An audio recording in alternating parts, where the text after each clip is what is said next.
Hi, today we're talking about Client Onboarding Costs Tracker.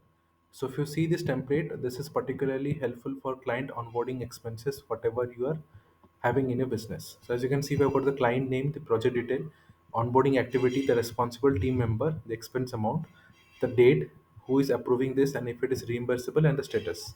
You can obviously customize this template as per your use case and make changes to this database with whatever changes you wish to have. But against this database, what we have is a summary section at the top, which shows reimbursable only. So if any of the expenses are reimbursed, this is visible over here under the reimbursable section. So if you see the filter, the reimbursable is checked to indicate all the reimbursable expenses showing over here. Then we have awaiting approval. So if any of the approval is not yet received and it is empty, it is shown over here under awaiting approval section. Okay. So if you see the approval part, and if the approval is not received, so basically what we have over here is, if you see the filter, approved by is empty. Okay, so let's check the approved by column.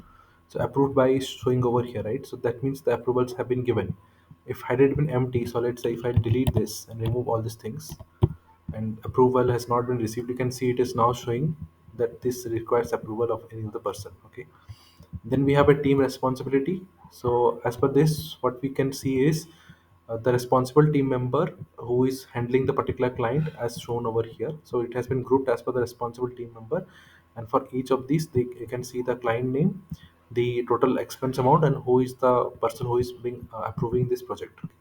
So you can see all the details over here. So this is just a quick and easy way to keep track of all the client onboarding expenses as per this different summary section and the database that we have over here. Besides this, I also want to talk about a new tool, PDF Output. PDF Output is a tool that can help you generate documents in bulk. For this, it utilizes a Notion database which can help you generate documents in bulk. So you can click on Create PDF and you have both options, single PDF and multiple PDF. Under single PDF, you can generate PDF documents one by one utilizing a Notion page. Under multiple PDFs, you can add a Notion database and you can start generating PDF documents in bulk for the same. I've added a video for the demonstration of how exactly this works. So you can watch this video to understand more about the process. So for both the modes, we have the video which has been added, and you can take advantage of the same to understand more about this process. Besides this, if you want to reach out to me or contact me, you can do that by utilizing this contact section, where you can send me your messages with whatever issues which you might be having. And also you can reach out to me with the email that we have over here, like notion for my use @gmail.com, where I'll be handling your queries or any issues which you might have. Thank you for watching this video. Have a great day. Bye bye.